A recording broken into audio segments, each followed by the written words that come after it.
The long-awaited and highly anticipated climax of Pokémon Horizons is nearly upon us. Ahead of its arrival, a special preview was released to give us a glimpse into what we are about to experience, and oh boy, is it shaping up to be something special and amazing. It seems we are in for quite a treat. Led by Rayquaza, Liko and company will finally reach Laqua, which I have to say looks better in this preview when compared to what we saw in episode 75. It looks a lot more like the paradise it's supposed to be. The legendary Pokemon that call it home are still here though, which is cool. Unfortunately for Liko and company, they won't be the only ones who make it to the fabled Promised Land. The explorers alongside their leader Gibeon will do so as well, aiming to fulfill their nefarious plan. Liko and friends obviously won't stand idly by and let this happen, which means it's time to settle things once and for all in one final climactic battle. Thankfully, Liko and company won't have to face the explorers alone, since Lucius, who we already knew was still alive and well, waiting in Laqua precisely for this moment to come, will stand beside them, allowing him to once again face the man he once called a friend, hoping to put an end to the catastrophe and ideological rivalry that began 100 years ago. While we don't get to see much in this preview regarding exactly what will happen, we know for a fact that Gibeon and his Zygarde will face Liko, Roy, Dot, and Amethio, who will switch sides. Their partners are all terastalized, so we can expect one heck of a battle. Additionally, we also see that Coral will use her Scream Tail to battle Roy and Crocalor, which is exciting since this will be Scream Tail's battle debut under Coral's ownership. Better yet, Scream Tail will terastalize. Its Terra type is Fairy, which is one of its two types. Moreover, we know that the heroes and Pagogo will also help. Though I don't know why Liko is lifting Pagogo Lion King style. Maybe she is proclaiming that Pagogo is who they're fighting for or their secret weapon to deal with what's to come. In any case, with their trainer now by their side again, I'm sure the heroes will get to truly shine. Personally, I'm very much hoping for the Rayquaza vs Zygarde battle that is shown in the opening. A clash of shiny legendary dragons is sure to be a spectacle. Moving on, but remaining on the topic of battles, Gibeon and Garganacl are seen battling Liko and Floragato, while Friede is seen with Charizard terastalized by his side. It's unclear who they're battling, but I hope it's Spino, who only appears in this special preview briefly.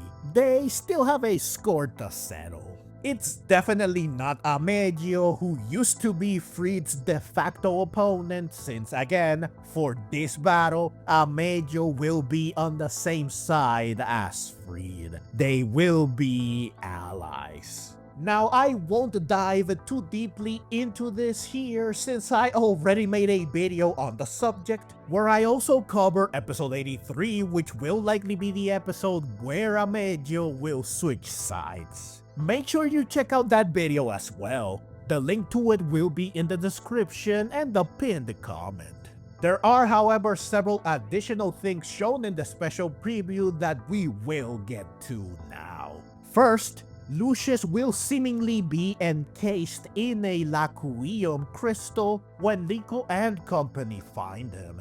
Pagogo will apparently free him by screaming, at which point, at least judging by the preview, Lucius will immediately know who Liko is, since he says, "We finally meet Liko," or "I finally get to meet you, Liko."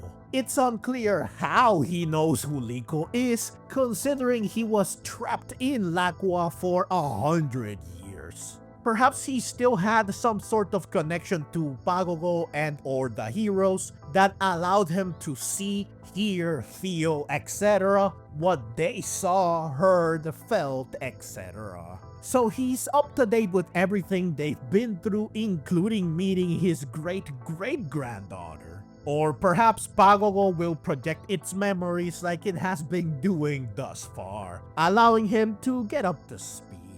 Regardless of how he already knows about Liko, their meeting is sure to be a special one. I mean, it's not often that you get the chance to meet your great-great-grandfather. Second, Cap is seen surrounded by pink mist and seemingly going berserk, which can only mean one thing: Laquium will corrupt him, meaning that he might end up being an enemy. Perhaps this is who Friede and Charizard are seen battling, something that I'm sure will be tough. Both because Cap is strong and because battling a friend in a situation like this is never easy. At least terastalizing removes Charizard's weakness to electric. Third, Gibeon is seen with some sort of tube attached to the back of his head, confirming my suspicions that remaining alive for so long has not exactly been easy for him, and he's only been able to achieve this through unnatural means, which is why he's always been seen on his chair, which is likely a special device that serves as life support or something similar. Him stepping away from it presumably requires a special apparatus that has the same function, hence the tube. This means that should he fail to achieve his plan, he will likely kick the bucket for real this time, a fate I hope Lucius can avoid since he is in a similar situation. Finally, Zygarde cells are seen seeping through the floor, likely being summoned by it in order to return to its 50% form, which is how it appears in the special preview. Could it go beyond into its complete form? It's possible, I guess, though there is no precedence for this since 50% is as high as we've seen it, even during the flashback from 100 years ago. Complete shiny Zygarde would be insane though, so I do hope it happens, even if it puts Liko and friends in a tight spot. Now the preview for episode 83 shows this shot. And in my video discussing said preview, I said that I can only assume this is the very same cluster of Laquium crystals that Lucius, Gibeon, and Risto found when they got to Laqua, and that the Zygarde cells around it are the ones Gibeon's Zygarde used 100 years ago in an attempt to contain the Laquium.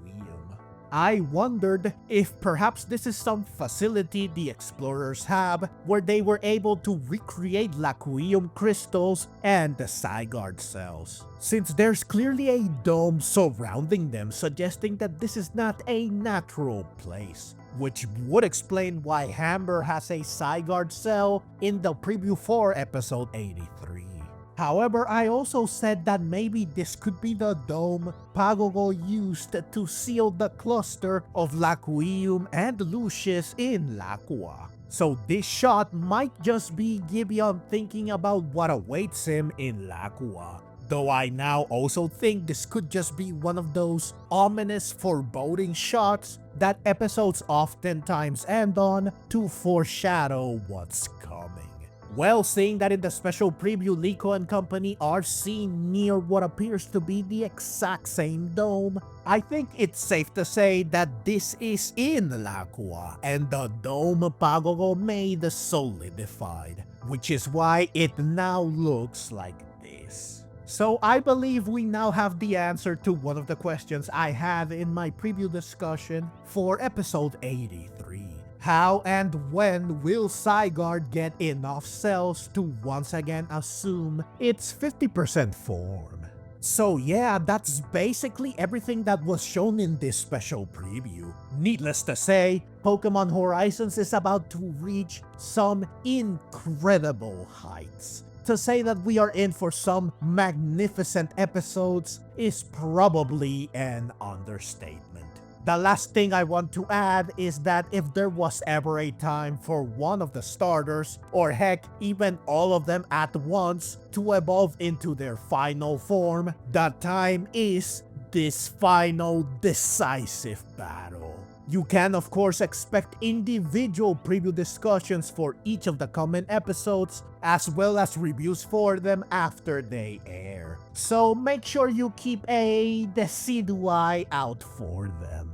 Now I'm sure you're eager to check out my reviews of the previous episodes as well, so go ahead and click on the links on screen. Also, if you enjoy what I do and want to help me keep creating content like this, please consider supporting me directly through one of the links in the description below. Thank you so very much for watching, and let's meet again in the next video.